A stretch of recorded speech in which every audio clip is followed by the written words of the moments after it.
ஐ jolly, எங்க அம்மா வீட்டுக்கு வந்துட்டேன். என்ன பாக்குறீங்க? இப்படிதான் நான் எங்க அம்மா வீட்டுக்கு வரும்போது ரொம்ப சந்தோஷமா வருவேன். இது ஒண்ணும் உங்க அம்மா வீடு இல்ல. அடடே, மாப்பிள்ள வந்திருக்காரா? வாங்க மாப்பிள்ள, வாங்க வாங்க. அதான் வந்துட்டாருல, அப்ப எதுக்கு இத்தனை வாங்க? அவங்க வீட்ல யாரும் என்ன வான்னு கூட சொல்ல மாட்டாங்க. மாப்பிள்ள, காஃபி சாப்பிடுறீங்களா, டீ சாப்பிடுறீங்களா? அம்மா மாமா இருங்க. ஏங்க, போய் டீ போட்டு வாங்க. உங்க வீட்ல நான் தான் டீ போடுறேன். என்ன கெஸ்ட் மாதிரி உட்கார வச்சு நீங்களா டீ ஆத்தி குடுக்குறீங்க?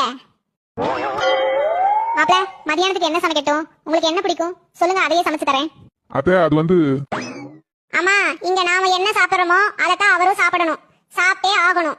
அவங்க வீட்ல அவங்களுக்கு பிடிச்சதான் நான் சமைச்சு கொடுக்கறேன், அதையே தான் நானும் சாப்பிடுறேன். இங்க நம்ம வீட்ல எனக்கு பிடிச்சதான் நீங்க சமைக்கணும், அதத்தான் அவர் சாப்பிடணும். அத்தை, நாங்க வீட்டுக்கு கிளம்புறோம். என்ன மாப்பிள்ள இது, இன்னைக்கு ஒரு நைட் தங்கிட்டு போங்களே, ரொம்ப நாள் கழிச்சு வந்திருக்கீங்க.